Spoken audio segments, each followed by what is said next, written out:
And welcome to the Alouettes Flightdeck podcast dedicated to Montreal Alouettes football. I am Tim Capper. You can find me on X at Repact. That's REPPACT. And I'm Cliffy D. You can also find me on X over at Cliffy D.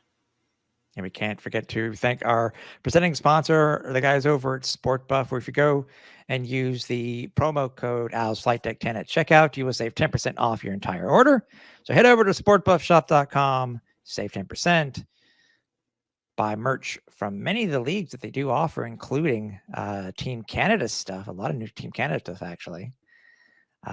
Save the money and support local. Yes, definitely. I'm glad you mentioned all the Team Canada stuff with the Olympics coming up the next couple weeks. What better way to get your swag than using our promo code and heading over to SportBuff shop? So do that. And yes, as always, support local.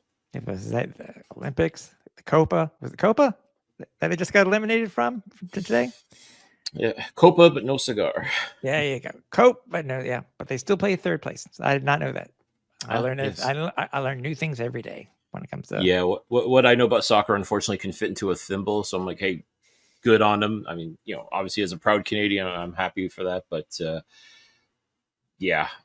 I'm sorry, I'm so into football, like football, not football. Soccer. It's called soccer. It is. Here it does, where God pays attention. It's called soccer. Supposedly, and please correct me if I'm wrong, and again, I don't believe everything you see on the internet, Cliff, but except the show. Yes. That supposedly the word soccer actually did originate in England first. Supposedly. As well it should, since it's so bloody popular over there. I mean, yeah. So listen, I don't make the rules. And I know over there they call American football, or gridiron, they used to call it too. Yeah. I don't know if they still do or not, but I don't know. They call it the NFL. I think it's American football because they have all the other leagues there and stuff like that. So yeah.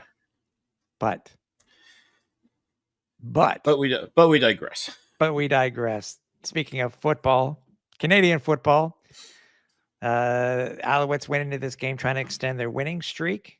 And I thought that it was an interesting comment today that I saw. I think it's out of the Edmonton paper. I think something was picked up in the Edmonton paper today. A funny thing about that, where it was talking about that. It's from Cody Fajardo, and he goes, the streak is nice, but it seems to be the fans and the local media that are talking about it. And I'm thinking, it's fair because it's to hype up everybody, to bring people into the stands and stuff like that. And as you and I have come to learn, Cliff, it's best to just go 1-0 each week. And it just so happens that's what you've done for all that period of time. And that's what happens to be your record that currently. So, yeah. And I understand where Cody's coming from, because let's not forget, last year, we've talked about this a billion times, and we'll probably talk a billion more. The disrespect that was shown to the Alouettes is not there this year. Like, now people have no choice but to acknowledge the Alouettes, and simply put, this is a championship team, and they're playing like a championship team. They're playing like a team that just simply doesn't know how to lose. And you ask any of those guys in the locker room, they're not believing their own hype. They're not, thinking that they're the greatest thing since sliced bread. Like, they've managed to keep themselves extremely grounded and just say, yeah, it was great that we won, but now we got to go 1-0 next week. And that's the mindset you got to have. You simply got to have. You cannot rest on your laurels. You can't start believing your own press clippings or anything like that. And I don't think Cody Fajardo does that either. I think he's just happy to get the win, but now it's on to the next. Like, it's already forgotten. Like, we win, it's great, on to the next one. And truthfully, that's how it's got to be. You got to win or lose. I think you've got to flush out, like, what's happened in the past is in the past. You can't go back and look on that. You got to look to the future. You got to look forward. And I think that's exactly what this Alouettes team does. And I think that's the reason why, simply put, in 2024, they have not lost a regular season game to date. Yeah, I know. And what's funny is that when I was walking in a personal Molson this week, because as we've known, through this season, that the Alouettes have done a very good job when it came to the next man up whenever somebody happens to go down, whether it be on defense, offense, or otherwise.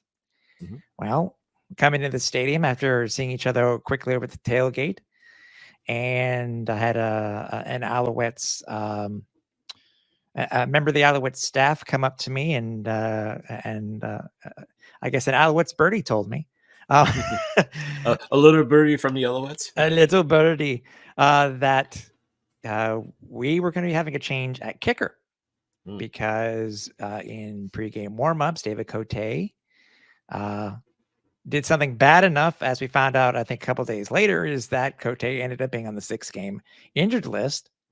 So Jose Maltos was going to be taking over.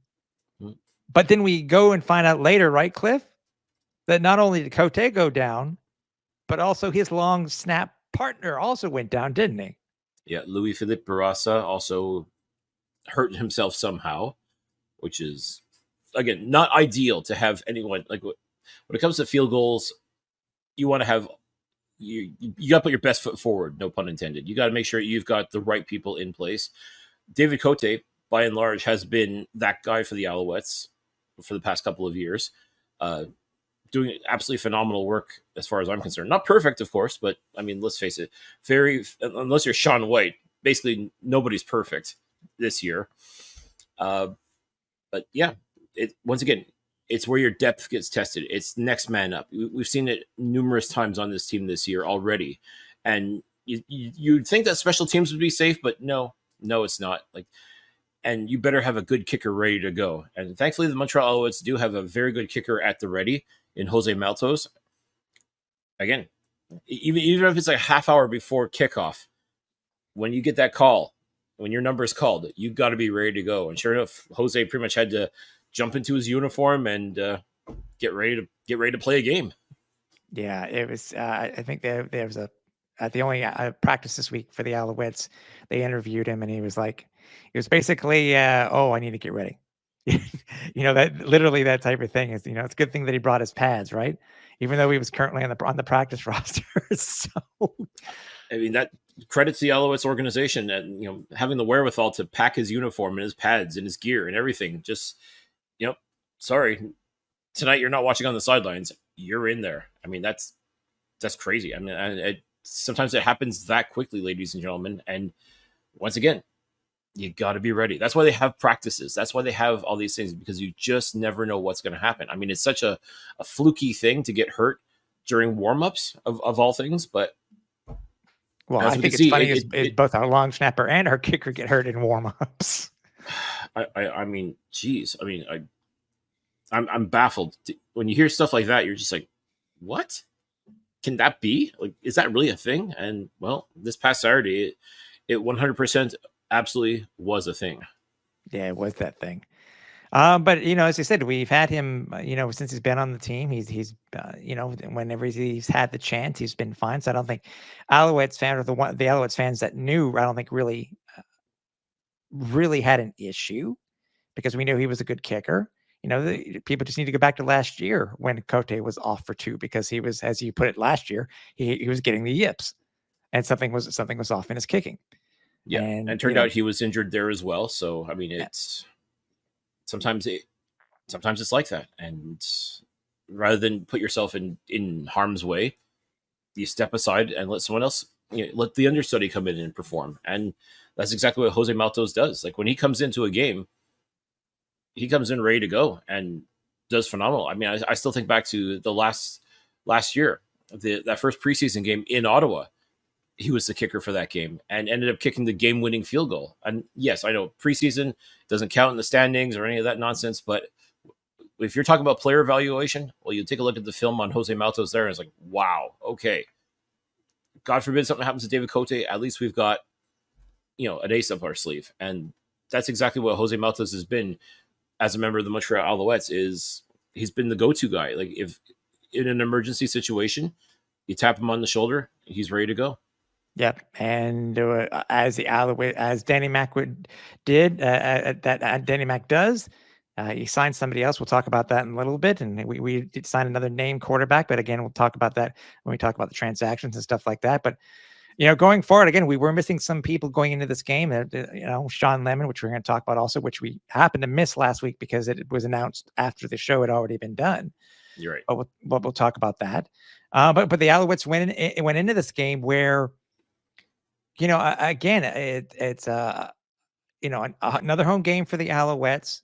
home cooking, that type of stuff. And, this Alouettes team, even though they really did not play their best game, I would probably say, well, their first half, but it really wasn't their best half of the year.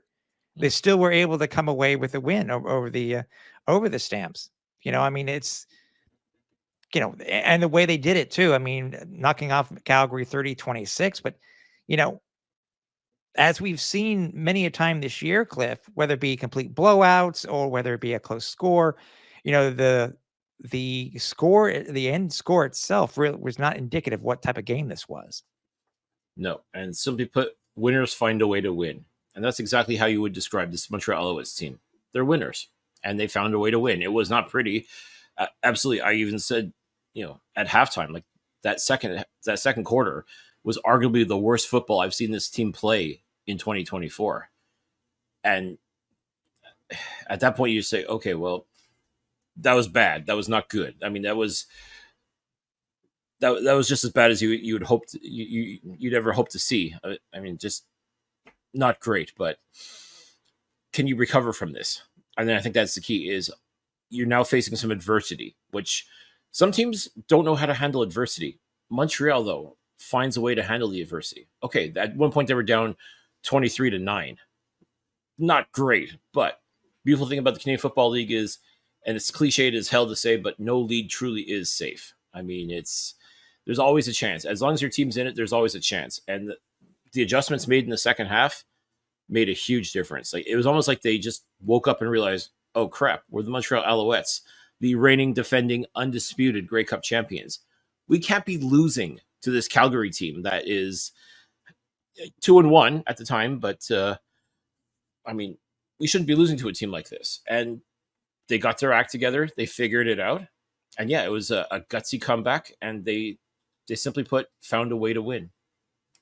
Yeah, they did. And as you know, it really is. I totally agree with you, Cliff. It is a tale of two halves. I mean, Alouettes were outscored in the first half 23-12, but they only held Calgary to 3 points in the second half, including a scoreless fourth quarter. So they did something. But again, we have to go back and we got to talk about the second quarter, because, despite how the Owls scored in the first, really the second quarter was,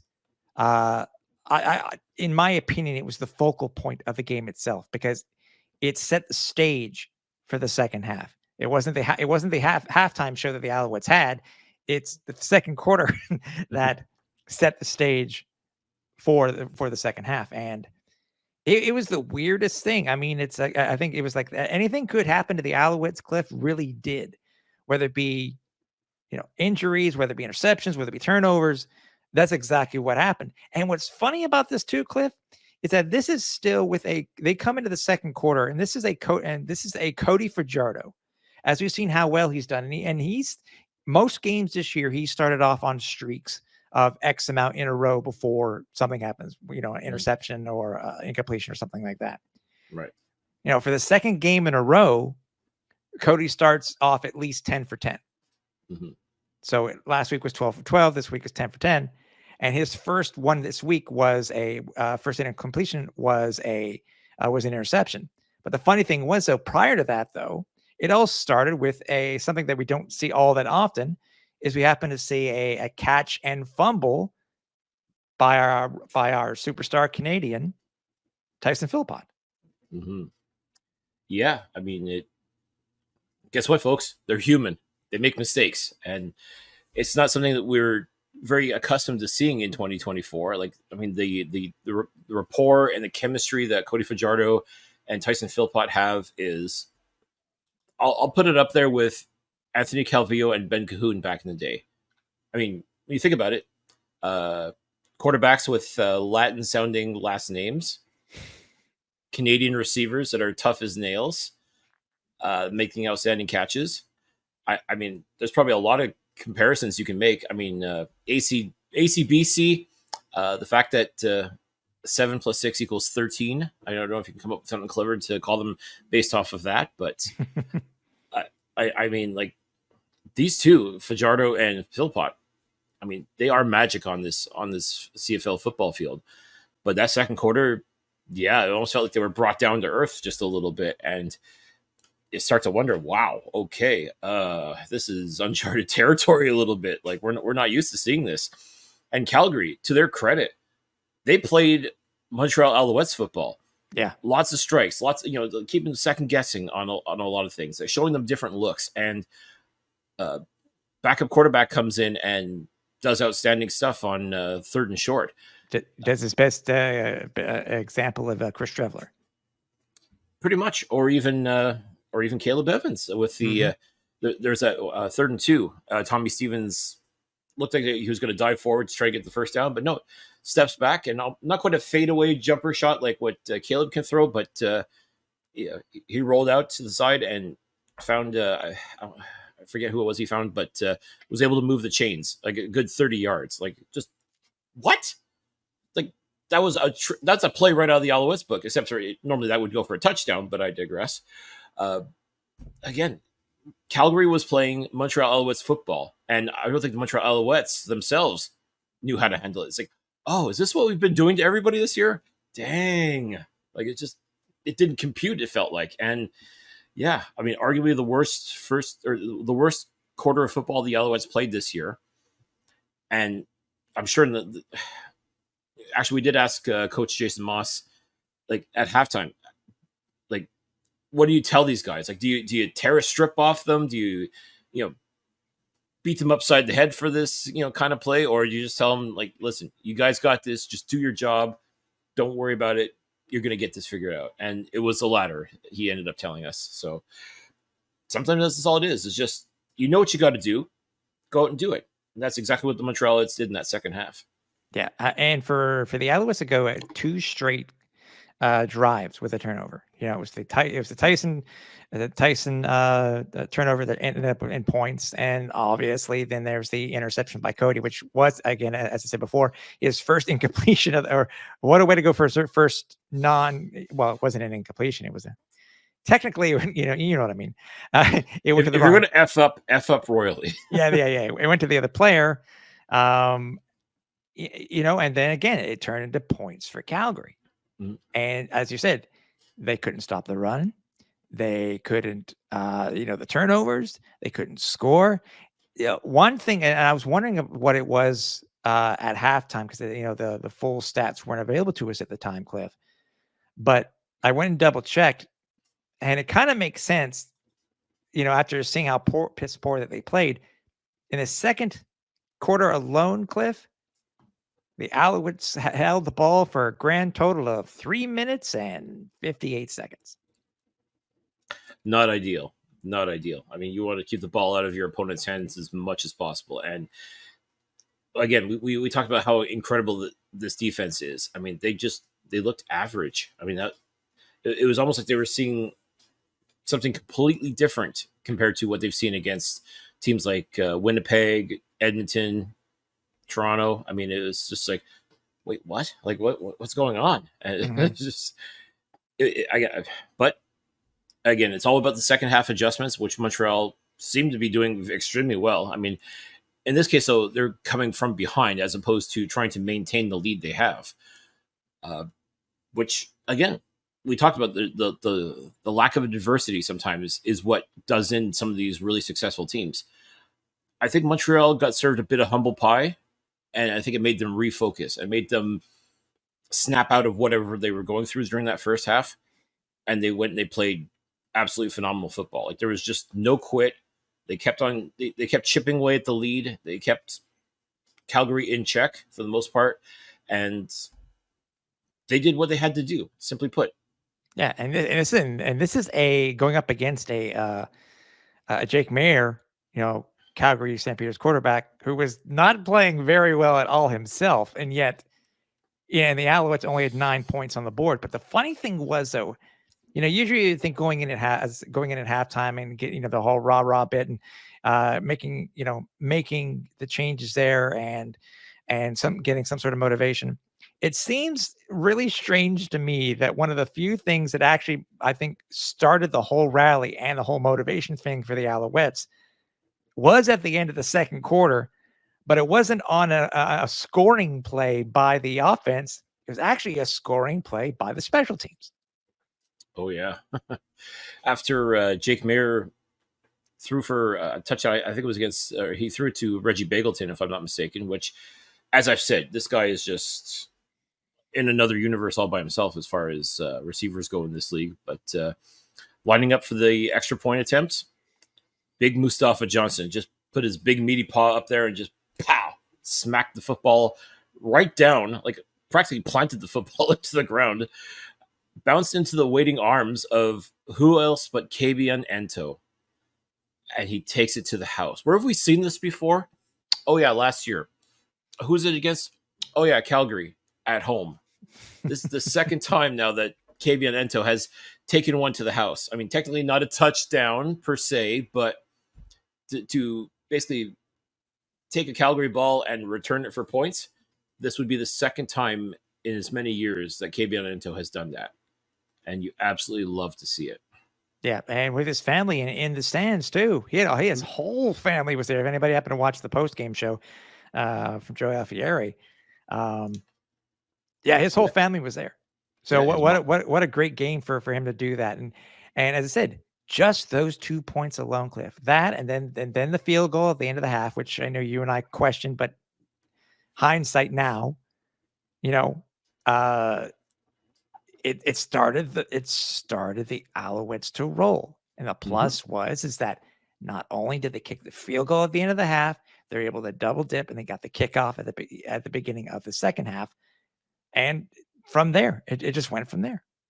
Yeah, and I think also too another motivating factor too was their defensive superstar Marc-Antoine Dequoy. He exited the game with a shoulder injury.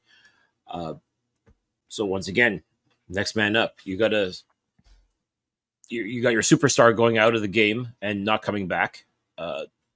That had to help motivate this team as well, because you want to win for him. You want to win for Dequoy, of course. Because normally he'd be out there leading the charge. I mean, like he actually had a couple of really nice defensive plays in that first half that helped keep Calgary, or helped keep Montreal close to Calgary.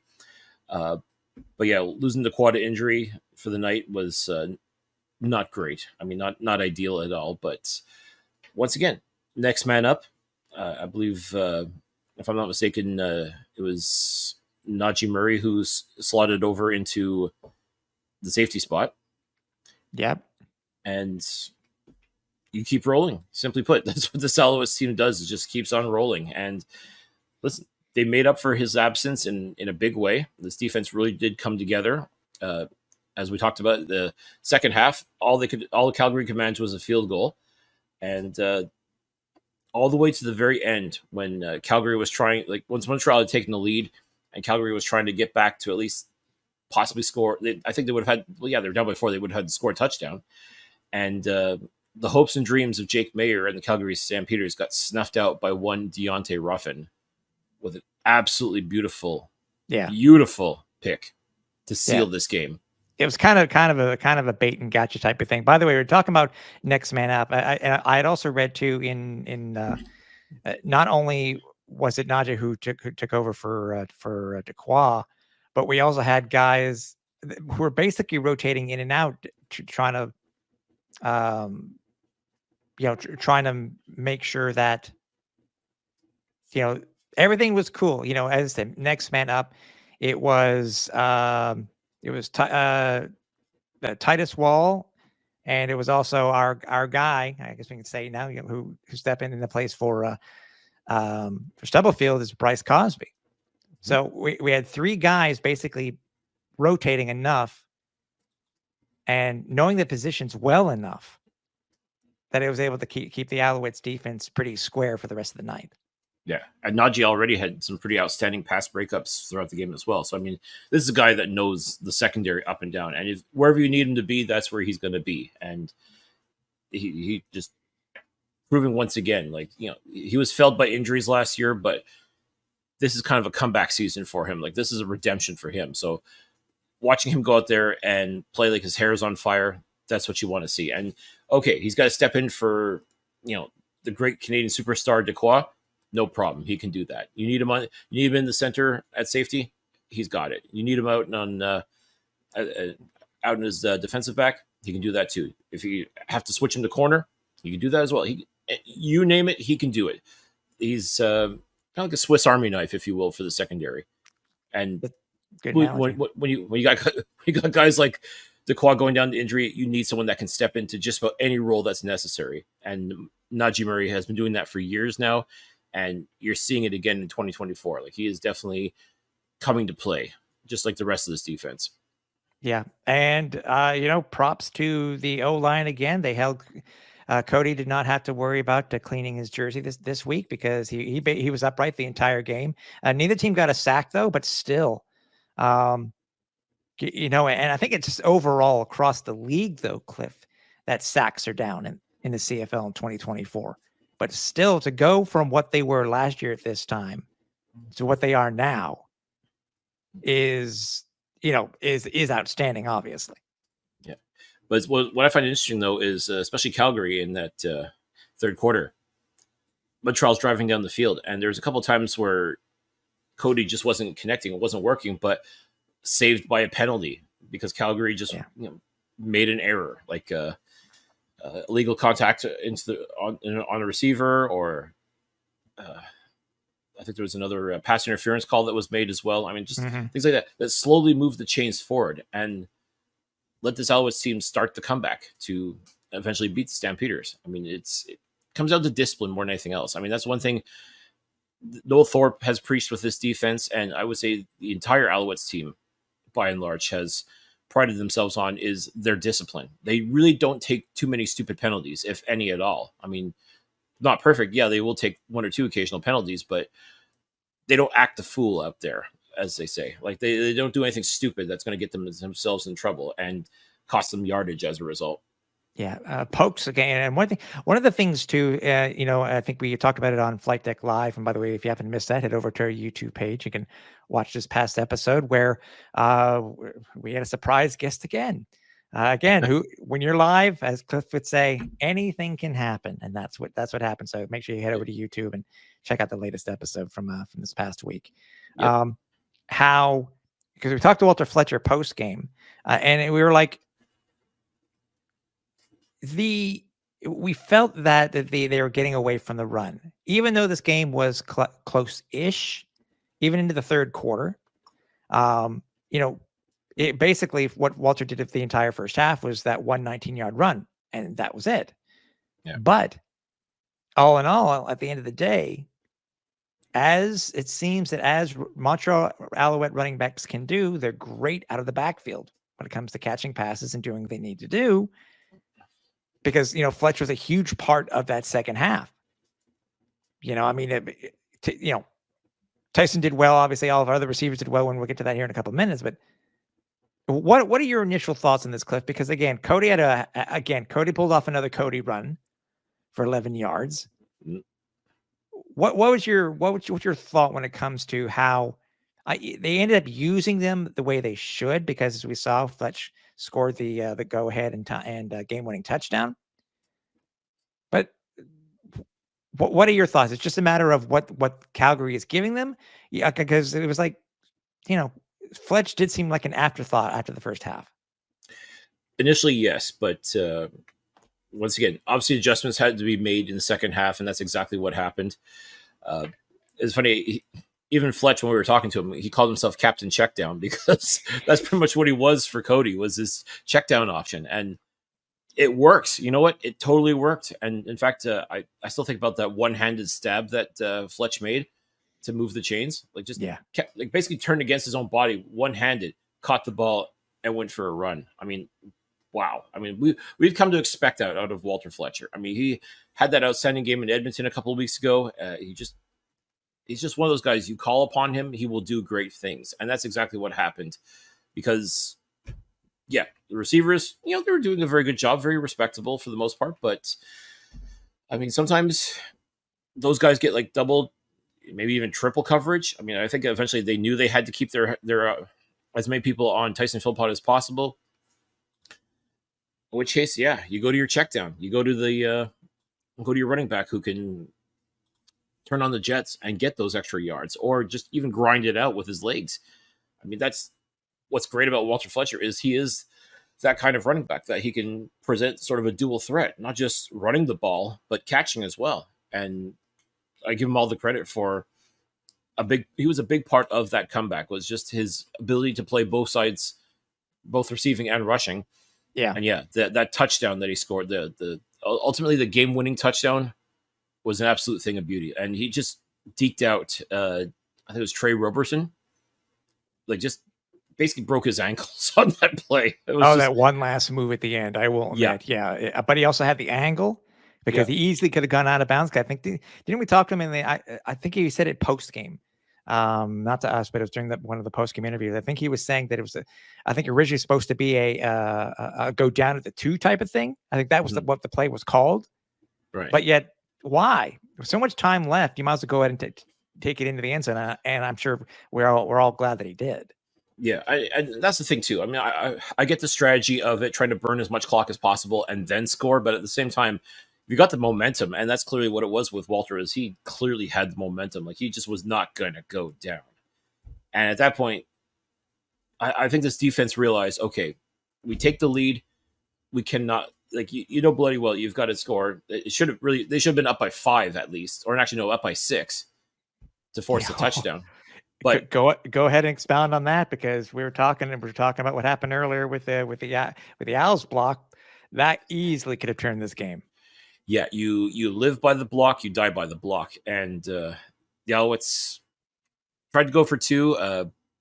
I believe it was another batted ball that was recovered by Calgary. I forget who it was that recovered it. It was a pick. It was on the 2-point convert. It was a yes. Pick. Sorry, my bad. It's okay. Yeah, it was. You're absolutely right. It was a pick, and damn near took that to the house too. And and if that would have happened, that once again, all that momentum, everything good that was building up for Montreal, I would say wouldn't have been snuffed, but it definitely puts you in a tough position. Just like what Cabianento's 2-point intercept or recovery and score, just kind of like how that helped kind of turn the title just a little bit more to the Alouettes' favor. Could that have been the same thing for Calgary? We'll never know for sure, but I mean, it's just one of those things you absolutely want to avoid. And thankfully, the Alouettes were able to prevent that Calgary defender from scoring. And ultimately, at that point now, the Alouettes led by 4. You had no choice but to go for a touchdown if you're the Stampeders. And once again, the crowd got called upon to be as loud as possible. No kidding. The energy that you could feel throughout the stadium. And let's not forget, folks, we had over 20,000 people in the stands. A lot of people thought, okay, are you going to be able to top the sellout that you had for the first game against Ottawa? Probably not, just because it's summertime, Saturday night. You just never know, right? Especially in Montreal, which is like Party City Central. But the fact that they had over 20,000 fans at the game Saturday night, the electricity, the noise, everything that came at that moment, it was just...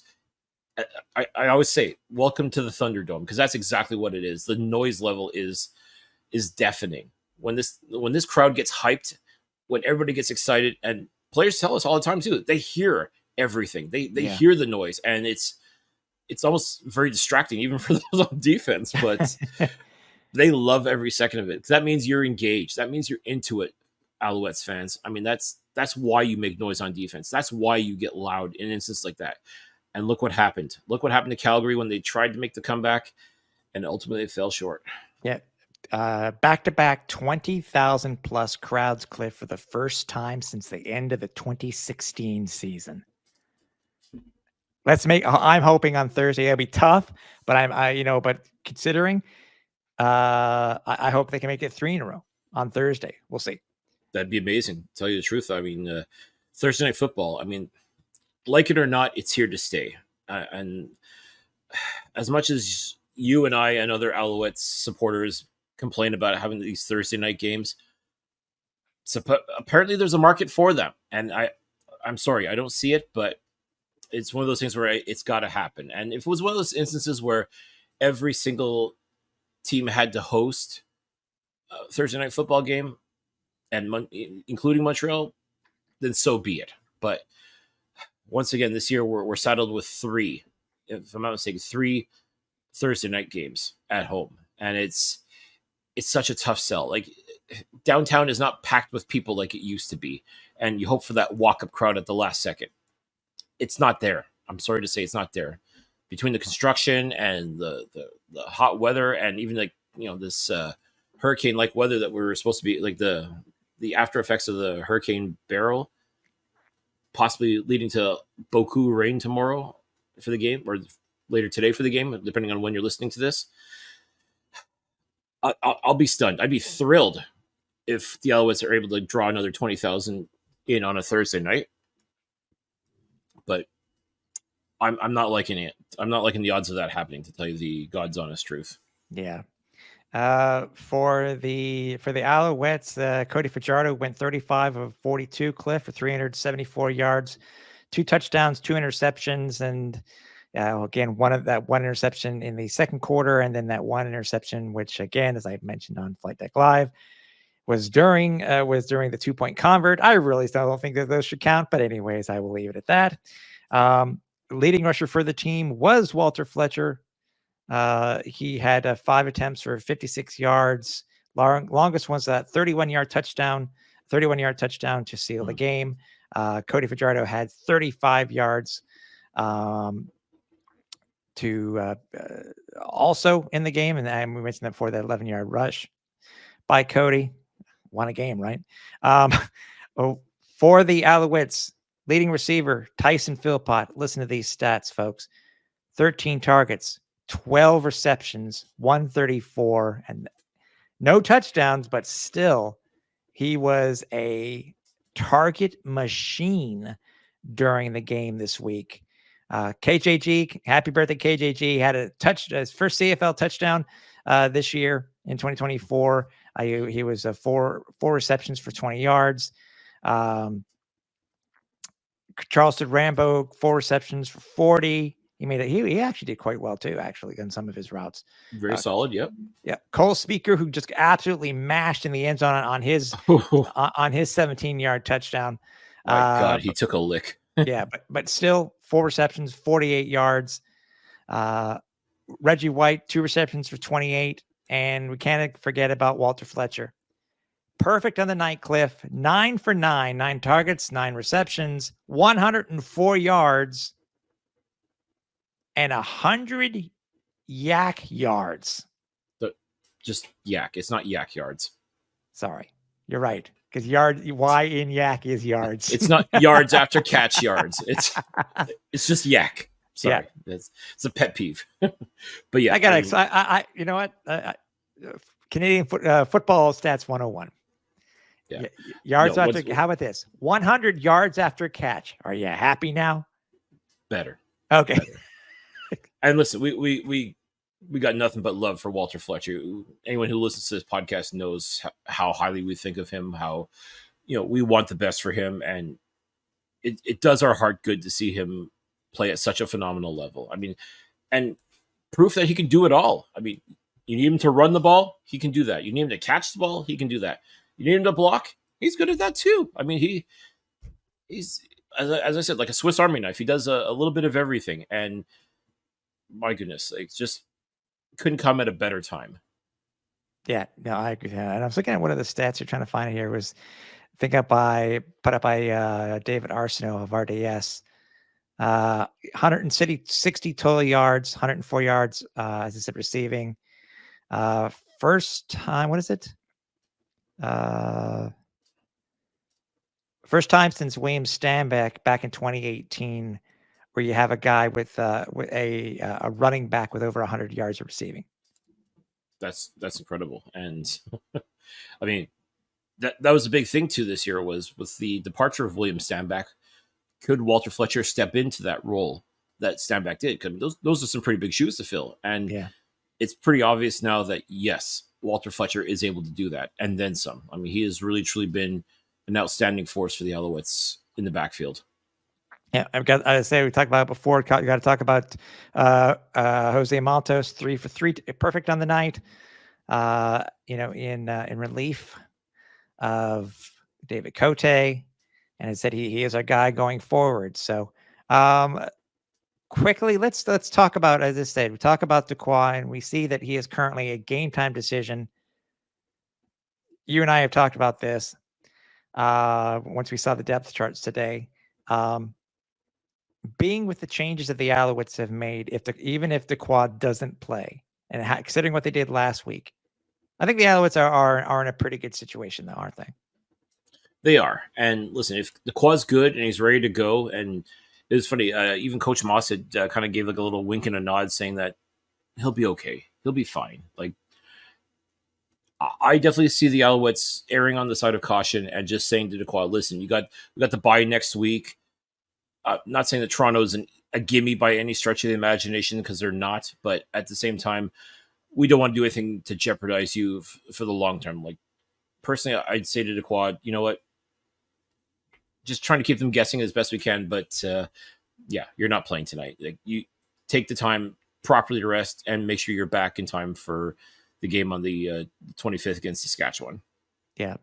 The Alouettes, by the way, did hold Jake Maier to a very paltry 18 of 28. He just did, that's okay. But he only had 106 yards. So, touchdown, interception, I'll leave it at that. But the defense just played really, really, really well. And as I said, even with the quad out, they were able to step up. And I think we real quickly, we touched, we spoke with, or at least, we saw, the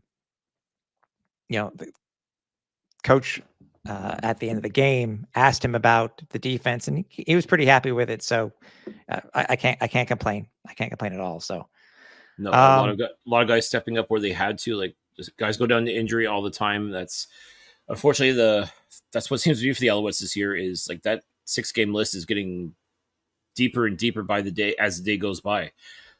But guys are stepping up. Guys are showing up and showing out. I mean, you look at what this defensive line is able to do. I mean, they've just been terrorizing quarterbacks. Like, that basically helped keep Jake Maier to such mid numbers. I mean, like, no wonder if Calgary was going to win this game, it was basically because of their backup quarterbacks more so than what Jake Maier was able to do. I mean, he was just not that good, to tell the truth. I mean, there's any number of reasons why Calgary had lost this game, but I mean, I had a hard time believing in Jake Maier, and yes, he did win 2 games this year, but again, they were against a not very good Hamilton team and beating Winnipeg in overtime, just barely beating them in overtime. I mean, there was nothing outstanding about his play. Like, I just found he's serviceable at best. I mean, I think that's how I see Jake Maier. I was very surprised not to see Matthew Schultz take any reps as well. Same. Like you, if you didn't know better, you'd swear you didn't even knew he was on the team. I mean, like, okay, yeah, Tommy Stevens was doing some pretty good stuff out there too in short yardage, and as I said, a couple of plays to extend the drives. But like, if Jake Maier wasn't cutting it, like, you'd think he would have given Schultz a couple of looks, because we know what he can do. And I'm truly surprised, to tell you the truth, that Schultz isn't the starting quarterback in Calgary versus Maier, because yeah, Maier's been okay, and yes, they are 2-2 on the season, but realistically, I really haven't seen very much out of Jake Maier that says, yeah, he's the guy. He's got to be the guy. Yeah, exactly. A lot more to talk about, but I'll remind everybody first that we are on social media, many places you can find us. You can find us over on X at Alouettes Flightdeck. You can follow us over at Facebook at Alouettes Flightdeck Pod, and at Instagram and on, I'm just watching your fingers. Anybody who's watching the video version, you know what I'm talking about here. People know where it is, right? Instagram and YouTube over at Alouettes Flightdeck. YouTube, you can find the audio version. You can find the video version of the podcast, and also you can find our post-game companion show in Flightdeck Live, where, as we've said, almost anything can happen when you're live. So make sure you go back and check the past couple of episodes. We do expect to be alive again this week following the game on Thursday versus the Toronto Argonauts. So stay tuned to all of our socials. If you're looking to listen to any of the past episodes, heading all the way back to the very beginning, head over to our archive and our main homepage over at www.alouettesflightdeck.ca.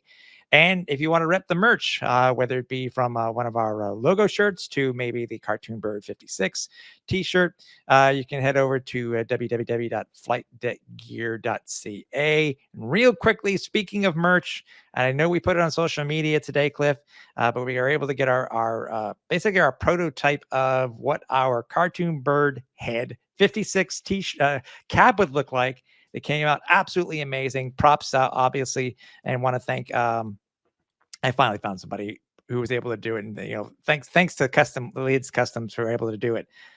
Anybody who is interested, stay tuned to our socials. We have an idea. If you want one, stay tuned to the socials, and we'll try to make sure that we that we offer to them, because just like the shirts, Cliff, it seems to me that the caps are a pretty hot topic right now. So I'm glad we came up with the idea. So definitely. And folks, once again, I have to remind you, if you are watching or listening on YouTube, make sure you subscribe to the channel. Make sure you hit the like button, leave us a comment, let us know what we're doing right, what we're doing wrong, and hit that notification bell as well, so that you'll know when we go live with Flightdeck Live, or when the newest episode drops. You'll be notified right away.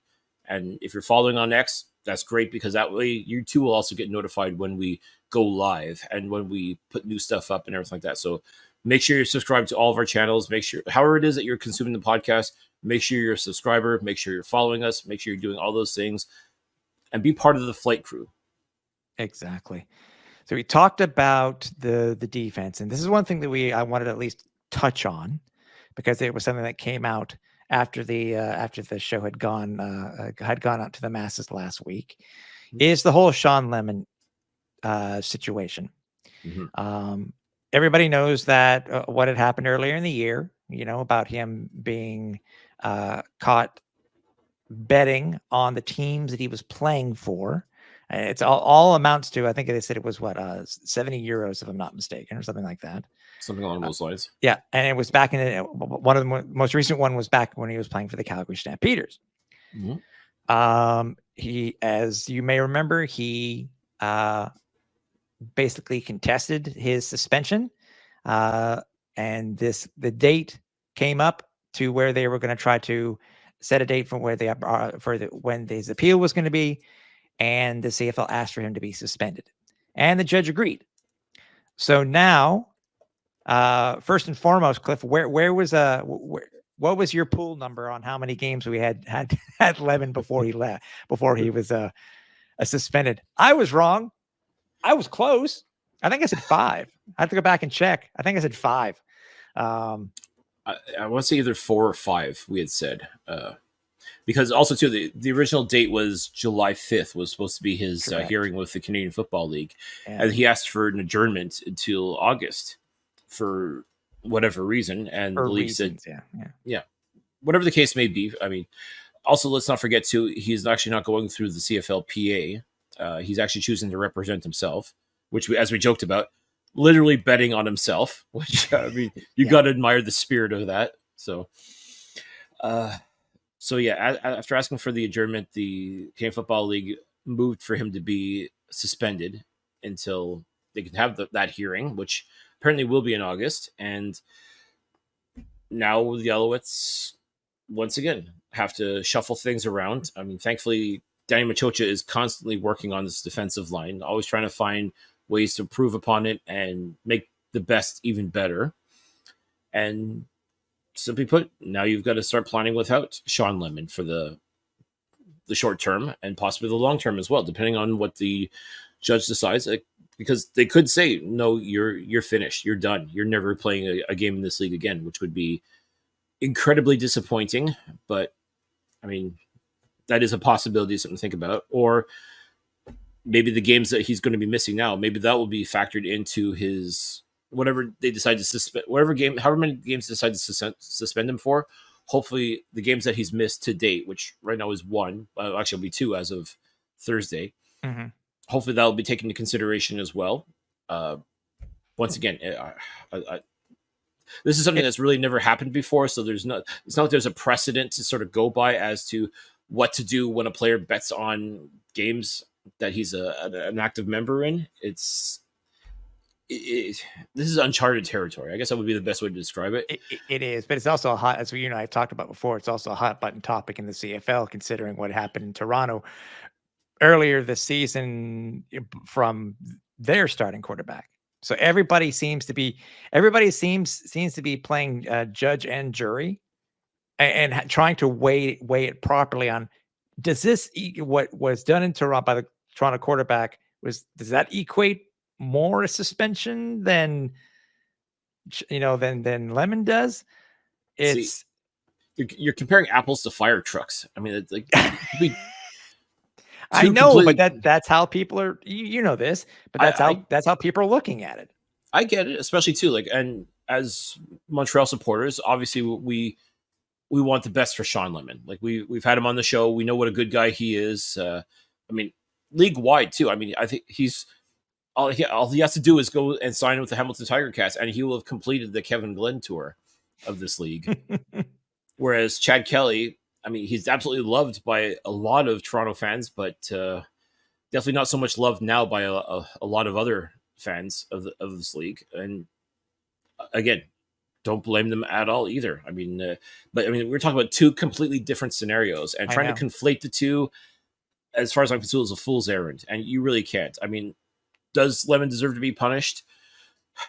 Possibly. I mean, it's such a silly thing. I get letter of the law and all that jazz, so don't come after me for that. But I guess if you have to mete out some sort of punishment for Lemon, it can't be on par with, you can't do it based on what happened to Chad Kelly. It's two completely different scenarios. I mean, to even try and compare the two is preposterous as far as I'm concerned. So I sincerely hope that whatever happens, if they do, decide to give him a lengthy enough suspension, but not one that would end his career in the Canadian Football League, I hope that the games that he's missed to date, as I said, last week and this week to start with, I hope that's taken into consideration as well. I mean, if you got to suspend them to send a message, quote unquote, fine, so be it. I mean, I understand why you want to get away from that, even though the fact that the Canadian Football League is practically in bed with all sorts of betting companies as well. So that the idea that they're going to suspend a player for betting while taking in sponsorship money from all these, online gambling sites and such seems a little sus, as they say. Hypocritical. That too. I mean, you can't have your cake and eat it too. You know what I mean? So no, we'll see what happens in August when Sean Lemon has his hearing with the league, and I don't know. I mean, if you gotta suspend him, but I sincerely hope that this is not how his career ends in the Canadian Football League. It's very possible with the way that the things are going, with the way the schedule is. It is very possible his decision may come about at the same time that Chad Kelly is eligible to come back. Wouldn't that be interesting? It would. I mean, let's not forget too, Chad Kelly's suspension. Right now it's 9 games, but he's got to prove that he's rehabilitating himself. He's got to prove that he's learned from his mistakes and he's growing and all that stuff. And if you looked at some of his tweets lately, he's still very erratic, like almost like he doesn't understand why he's been suspended. Like it's like that too is not looking. It's not a great look for him either. So I mean, will he just be suspended 9 games? Could it be possibly more? Like, will he be able to prove that he's learned his lesson from everything that went down? I guess only time's going to tell, but yeah, it would be unfortunate to see Sean Lemon's career ended this way. I mean, in a way, it would also be unfortunate for Chad Kelly because I mean, when he was playing well, I mean, yeah, everybody loved him, but I mean, unfortunately, your past, sometimes you try as you can to escape it. Sometimes it just keeps roaring back to you. Yeah. By the way, real quick before we move on, we also have to give props. Obviously, you're talking about how Coach Thorpe and Danny Maturcha have been able to make sure that they have enough guys to back him up. We got to give props to the guy who took over for Sean Lemon also. Oh my God. Yeah. Just, I mean, let's face it, as I said, this entire defensive line has been gangbusters, but, go down the list. Isaac Berglund, Derek Wigan, Mustafa Johnson. My God. To see what this line has been able to do, and especially in the absence of a Sean Lemon, absolutely tremendous. Avery Ellis has come in and just looked phenomenal. Like, he has really come alive. And I don't know, like, we saw what he was able to do when he was a member of the Ottawa Red Blacks, played some outstanding football there, comes to Montreal, almost, I don't want to say reinvents himself per se, but he, at least he doesn't look out of place here. I guess that would be the best way to put it. And more often than not, he's subbing in for a lot of those guys, including Sean Lemon. Yeah. But he's had no choice. He's had to step up. He's had to come and be playing on the line with the other big boys, and has done a fantastic job. I mean, it's just really outstanding. Like, I mean, once again, credit to everybody on this coaching staff and for Danny Mac to be able to find players like this. And it's when you're not worried. Like, yeah, it sucks that Sean Lemon got suspended, and he definitely was an integral part of that championship team in 2023 and was doing some really good stuff in 2024 as well. But whether it was because of his gambling suspension or if, God forbid, he got injured and had to be replaced, simply put, plug and play, next man up, whatever you want to call it. This party just keeps rolling, and that's a credit to everybody in this organization for just getting it, for understanding what needed to be done, understanding the assignment, as they say, and just making it happen. And you got to give major props to this defensive line. They just keep doing the thing over and over again.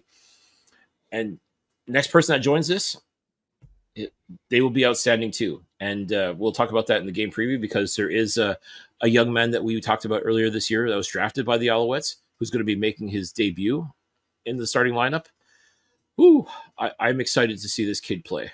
Yeah, and by the way, the guy that we're talking about who was able to step up last week was Jordan Dominic.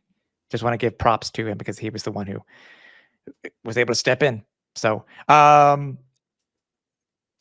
speaking of next man up, it seems to be the last couple of years, Cliff, that some years we're able to take advantage of who we have on the roster and who we don't. But heading into this week's game, we got 12 guys. We now have 12 guys on the 6-game injured list. Oh, it's ridiculous. Like, I mean, you almost have an all-star team of talent on this list. I mean, guys like Reggie Stubblefield, Wesley Sutton, Brock Gowanlock is back on the 6-game list. Tyrell Richards, Jamar McGlosser. Like, these are guys that Tyler Sneed. these guys have Grey Cup rings because they were part of that championship team last year. Major contributors to that as well, I may add. Like, this is I mean, this would break a lot of teams. And it's not ideal. Don't get me wrong. I'm not thinking, oh, well, we don't need those guys because we're just so talented and so full of depth. No, it's not about that. It's just the simple fact that, okay, this sucks, but who's going to step up now? And we've talked about what kind of depth this team has. Starting at the draft, being able to draft guys that can eventually come in and replace a lot of these older players that may go down to injury or end up retiring. But in a case like this, it's not so much the older players that are getting hurt, it's the superstars that are getting hurt. And okay, now it's time for the understudy to come in and see what they can do. And I'm excited in the sense that I want to see what these guys can do, because we've been hyping them up. We've been talking about how impressed we were watching them at training camp. Well, now the lights are bright. Now this is your chance to show that you belong on this team. You got to give them a reason not to have you on this in the starting lineup. We talked about it last year with Reggie Stubblefield, how he was cut, brought back because a lot of guys got banged up. He got his opportunity. He made the most of it, and look what happened to him. Is there somebody on this practice roster that can have that sort of same impact for the Alouettes in 2024? We're about to find out, because once again, we're in that same situation that we were last year, where guys were banged up. Guys were on the 6-game list or done for the season. Okay, who's going to replace them? And that's where, like, the KB Dentos come in. That's where the Reggie Stubblefields come in. And they weren't perfect. They had to take their lumps. They had some not great games, but they got it figured out. And they were major contributors to what ended up being a Grey Cup winning championship team. Now the time has come for these guys to come in and show that they can do that as well. Or at the very least, not let things slide down. I think that's going to be key. You don't want to put too big of an expectation on a lot of these rookie players, but it's like you're basically throwing them in the deep end and find out if they're going to sink or swim. And I think a lot of these guys, when it's all said and done, we got some swimmers here, so let's let them swim. Yep, exactly. Real quickly too, by the way, speaking of, the Owls are doing well. So is RDS. The game this week, Cliff, on RDS, the Owls game versus Calgary, averaged 331,000 people. just on the French broadcast alone. According to numerous data, it's the largest number since November 1st, 2015. English and French for the week, Cliff, well above being the highest game of the week. TSN and RDS together, more than 670,000 people watched this game last Saturday night. And I guarantee they were all entertained. Well, maybe not the folks who were watching out of Calgary, but people are loving the Alouettes. Like, they love a championship team. They love a team that is fun to watch. And that's what this Alouettes team has become in 2024. Is just fun to watch. Like, and it's funny because normally when a team is like undefeated and just keeps on winning and everything like that, eventually you get like as an opposing fan, you get tired of that. Like, you're like, now you're wanting to wait and see when they're going to fall, when's the other shoe going to drop, and things start to go bad for them. But I think people realize this is a fun football team to watch. I mean, offense, defense, special teams, these guys do it all. I mean, and it's just no matter what happens. And that was a great example of it was this past Saturday against Calgary. They faced that adversity. They got dealt a bad hand. They had to eat some humble pie in that second quarter. Mm-hmm. And they could have done one of two things. They could have just let it get to them and take that first loss of the year, or they fight back and they come back and they win this game. And that's exactly what they did. And I think it was clear because all the ratings speak for themselves. I mean, everybody was tuned in because one of two things was going to happen. Either the Alouettes were finally going to lose a game, and if that's, you're an Alouettes hater, you're looking forward to that, or if you just love good football, you're watching this team claw and scratch their way back and prove beyond the shadow of a doubt that they are who they say they are. And I think a lot of people just can't help but feel good about this Alouettes team. Like, I mean, Jason Moss, Cody Fajardo, for how they were treated in their time in Saskatchewan, I think a lot of people still remember that. And you would think, okay, winning the Grey Cup, that sort of slays those dragons. And I think by and large it did. But at the same time, they came back even more motivated this year to prove that it wasn't a fluke, that it wasn't just, they were just lucky that day. And I think a lot of people realize now that, no, the Alouettes were not just lucky that day. They were not in the right place at the right time. Like, this team is built to win. This team is built to compete each and every week, and that's what they do. And if people are going down to injury, yeah, it sucks. Every team goes through injuries. Every team has a period where they just have a whole bunch of guys on the 6-game list, and you do one of two things. You either accept it and, go in with that defeatist attitude, like, well, yeah, we're going to lose, but, it's understandable because all of our stars are hurt. Or you find out what you're made of and you go out and you do the damn thing. And that's what this Alouettes team is all about. From day one, from when we found out guys like Wesley Sutton and Arthur Hamlin and a lot of these stars that we've become accustomed to seeing it out there. Okay, fine. Those guys are hurt. Let's see who we got going. And oh my, oh, look at this guy. Look at that guy. Like, there's other players that have stepped up and they've been a lot of fun to watch. Not everybody's been perfect, obviously. Like, a lot of the replacements, they've had their lumps. They've had some moments that I'm sure they'd love to have back, but that's part of the growing process. Now, where this team sits and how they've been able to overcome any adversity to date and play absolutely fun, phenomenal football that everybody is clearly watching now. Now, all the eyes are on the Alouettes, and I think they're relishing that. I think they've accepted the challenge of, okay, you're the man. Can you stay the man? And they're going to prove that, yes, we're going to go 1-0 this week. We're going to still prove that we are who we say we are. We are still the reigning, defending, undisputed Grey Cup champion Montreal Alouettes. Yeah. And that's what you want, especially as an Alouettes fan, a supporter. That's what you want to see. You want to see your team pick themselves up and do what they do best. And we've seen that every week thus far. And there's no reason to believe that they won't be doing that Thursday against the Toronto Argonauts as well, who they've already played and beaten quite handily, I might add. But, are they going to be able to beat them so handily this time around? I can't say yes 100%. I can't say no 100% either. But one thing is for sure, this team is going to put out the best version of themselves possible. And whatever's going to happen is going to happen. But I think you're still going to see a very entertaining football team on Thursday night. Yeah, and one last thing before we talk about the game versus the Argonauts, it came from the team, is that the Members Day or Season Ticket Members Day will be occurring on July 28th, 2024. In the Esplanade on the Esplanade at the Olympic Stadium from 1:30 to 3:30. Completely different location than it was last year, obviously, because they, what stuff that's happening over the annex, it can't happen there. So this, I guess, no practice, and I don't know what we're going to do, but stay tuned to socials. I'm sure if you're a season ticket member, you've already received the email, and make sure you do reserve your spot.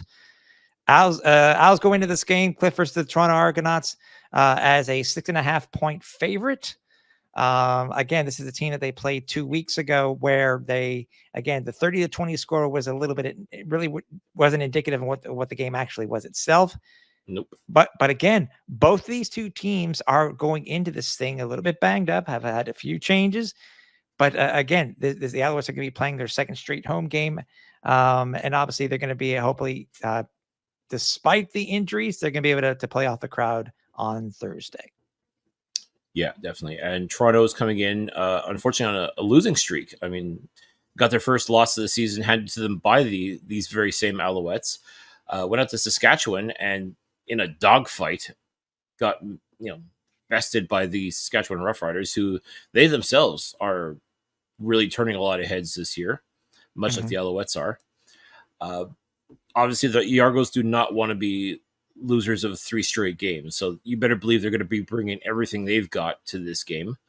As you said too, a lot of guys are banged up as well, but they've still got some pretty decent weapons. I'm curious though as to how much of Cameron Dukes we're going to see versus Nick Arbuckle or even Brian Scott. Yeah, because Cameron Dukes, I mean, he was brought down to earth pretty quickly by the Alouettes at BMO Field a couple weeks ago, and he may have learned from those mistakes. He may have, no doubt, has watched a lot of film, watched what Calgary was able to do that first half against Montreal, and will probably try to replicate that as much as possible. But I think this Alouettes team, they figured him out pretty quick and made his life a living hell for those 3 hours in Toronto. Are we going to see, how much of him are we going to see? And at what point, if things are going bad, at what point does Ryan Dinwiddie pull the plug on him and go to either a Nick Arbuckle or even Brian Scott, who scored the lone touchdown versus the Alouettes, be it in garbage time, but he definitely proved that he can score against the Alouettes. So I think that's going to be a very interesting matchup.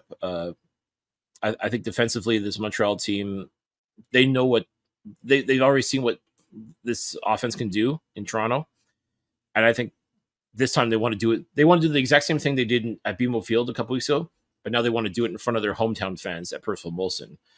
So I definitely think both these defenses are going to play extremely hard. As we talked about before, the Argos' run defense is extremely tough. So I think as great a game Walter Fletcher had last week, will he be able to replicate that? I think he's going to be motivated enough to do that. But going up against that really tough run defense for the Argos, I think he's going to have his work cut out for him yet again. But we all know Fletch loves a challenge. So I fully expect him to maybe have a so-so first half, but then just get it figured out and then turn it on for the second half. So I think this is going to be a fun game. I just hope the weather holds up, because right now, big possibility that we could still be getting a lot of rain in Montreal over the next 24 hours. So, I mean, that could be playing a big factor in it. So, still, fingers crossed, though. Another thing, too, that the Alouettes need to really center on is Janarian Grant. He had a touchdown return, a punt return last week for 84 yards versus Saskatchewan. I think he had a pretty damn good game. I think the first time that we played him in Toronto. So that's one of the other things. But so far so good when it comes. We've only given up one this year, but still, one's too many. but it is a part of Toronto's game that the Alouettes need to make sure that they center on. Definitely. Once again, I think our defense is going to be tested as per usual. I mean, I know right now the depth chart just does say Marc-Antoine Dequoy will be playing, and if he were, that'd be fantastic. But I truly, truly believe the Alouettes are going to err on the side of caution and tell Dequoy not to suit up for the warm ups if you want, but you're not playing. I think they got to save him from himself a little bit. Yeah. Let's not forget, folks. I mean, after this game, you're basically 1/3 of the way through the season already. What? I know. But I know. it feels like it just started, but already we're 1/3 of the way of the game. You still have 2/3 to go of the season, and we want Marc-Antoine Dequoy to be as healthy as possible. So I truly have to believe the Alouettes are going to save Marc-Antoine from himself and just tell him, no, you're not playing tonight. And again, we saw what Najee Murray is capable of doing in the secondary. You can easily slot him over there. You've got to move a couple things around to make it happen. So be it. I mean, you look at the secondary, and there's a lot of stars on here, and there's a lot of different ways you can go with this. And you may get, I got a feeling they're going to get tested, especially if Dequoy's not playing. But once again, I think this defense is truly up for the test. Here's an interesting stat that came directly from the game notes this week, and Steve, Daniel, and the crew over there. Listen to this one, Cliff. So in their last 2 games, obviously, they're 0-2. Over their last 2 games, Cliff, they have only had driven for a touchdown only twice in 26 drives, but and have 8 field goals instead. So, as I said, one again, it will be a very interesting game. It'll be a very interesting game, crowd-wise, weather-wise, and being able to see how these guys are able to step up and who's going to be the next man up and make sure that even if the quad doesn't play, how to keep the Alouettes, be the Alouettes defense that we've come to grow and love over the past 5 games. That's it. I stand on business when I say that this is an elite defense. I mean, maybe they didn't look so elite last week, but when the time came that they had to be, they absolutely were. And I have no doubt in my mind that if it comes to that again against Toronto this week, they will be elite again. And simply put, Cody Fajardo and Tyson Philpott right now can you believe those two are putting up like MOP numbers each in their own right? I mean, if this trend continues, I mean, Tyson Philpott could not just be the best Canadian receiver in the league, but the best overall receiver in the league. I mean, the numbers he's putting up are just absolutely ridiculous. And Cody has been playing outstanding football too, like really coming into his own. I talked about this. Is he elite? I still say he is very, very close. Another couple of games like he had against Calgary, for example, and earlier this year, a couple more games like that, I think you can put him in that elite category. And we could be seeing those two guys battling for most outstanding player this year. Like, who's going to be the Eastern representative for most outstanding player? And how do you choose? Like, that's going to be the fun part, is how do you choose who's going to be the MOP? I mean, Tyson Philpott would probably run away with most outstanding Canadian. If it was done today, he'd be in a landslide as far as I'm concerned. But he too can make the argument for most outstanding player. I mean, what a fun problem to have. I mean, I know it's only the first third of the season still. I mean, there's still a lot of racetrack left, but my goodness, like, I mean, if these guys are still producing outstanding football in September, October, November, I mean, holy cow. I mean, this is a good problem to have. This is a good discussion to be having. Like, who's the MOP between Fajardo and Philpott? Or do you just make them I don't think the CFL awards will appreciate that. I was about to say, well, I don't see that happening. By the way, we were talking about this earlier before and talking about next man up and needing to get the next person. Just want to at least mention is that since Maltos is now our kicker, the Alouettes needed somebody else to back him up on the practice roster since Cote is on the 6th game, and we picked up Michael Domagala. He a kicker from Carleton, but he's played before in the CFL. He played with Ottawa, and who else did he play for? I'm trying to and Hamilton. Yeah. So, in fact, if I recall, I think it was a couple of years ago during that absolutely wacky game against the Tiger Cats, where it ended up going into overtime and the Alouettes ended up winning. I think it was 2021. I think it was Domagala who kicked. I think it was a close to a 50-yard field goal to tie the game and go into overtime. Yeah. So yeah, he knows this Alouettes team pretty well, and definitely at this point you need all the help you can get. So definitely glad to have him on board, along with Anthony Federico on the defensive line. So between him and Micah Roan, who I was talking about earlier, who I was alluding to earlier, he's going to be making. He's going to be dressing for this game against Toronto, and if he gets a chance to get in the lineup, I think you're going to see some pretty outstanding stuff from him. I mean, again, trying to keep up with Isaac Berglund, Derek Wigan, Mustafa Johnson, Avery Ellis. I mean, no small feat. There's no question about that. But if anyone could do it, I definitely think Micah has the opportunity to do it. So, I mean, if he can bring some of that energy that he had in college to a game like this, get your popcorn ready, folks. You're in for a fun night. Yeah, exactly. And yes, even though he is on the Argos, Cliff, he was on the show earlier this year. We're going to make sure that we do reach out and at least say hey to John Boss. We have to. Absolutely, we have to. I mean, again, Toronto got a really good guy. And in a perfect world, he'd be an Alouette. And it looked like he was on board to come with us. Like he was down to join Alouettes Nation, but unfortunately, that's kind of out of his hands, out of our hands, all that stuff. But yeah, when you don't have any any picks in how many rounds that we had, kind of does it. But anyways, it is what it is. It is. And listen, obviously, we wish the best for John as well as a member of the Argos. I mean, just not this week. Yeah, exactly. But yes, if we have the opportunity, we will definitely reach out and say hi to our man, John. Yeah. Don't forget to check out our socials as we will be having our post-game show Flightdeck Live following the game itself. So make sure you find out when we are scheduled to go live and give us a little bit of leeway because I know we try to do it as quickly as possible once we get there. But we want to make sure that we try to bring you guys as much information post-game that we are able to. Also, we did have a winner this week for our SportBuff Flight Crew seats. Stay tuned in the next 2 weeks for the next drawing. When is the next home game? 2 weeks. 2 weeks. Yep. Stay tuned for our socials. All you got to do, look for our tweet and just answer the question. Simple as that. We'll choose somebody, and you'll have a chance to win those 2 seats for the game. So yeah, and once again, folks, make sure subscribe, follow, whatever it is, however that you're a part of this. Make sure you're on board 100% because we want you to get those tickets. We want you to be on board with us. We want you to know when we're going live for Flightdeck Live. We want you to be a part of this in the worst way. So again, I say this every week, but I'll keep saying it again until everybody I know is subscribed and following and liking and all that good stuff. Make sure you're on board. I mean, you don't want to miss a moment of this. As we talked about, anything can happen when we go live, and who can crash us next?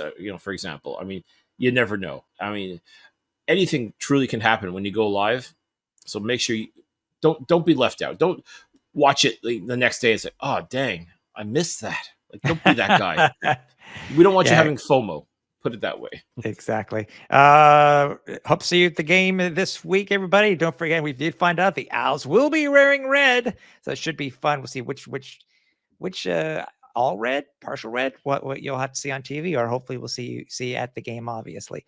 If I were to bet, I'd say all red, but I think so too.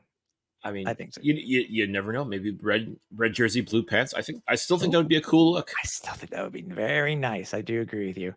But stay tuned for our socials, and if we don't see you for Flightdeck Live, we will see you for the show. We will see you for our next show. So for everybody here at the Alouettes Flightdeck, for Cliffy D, I'm Tim Capper. We're on Final Approach.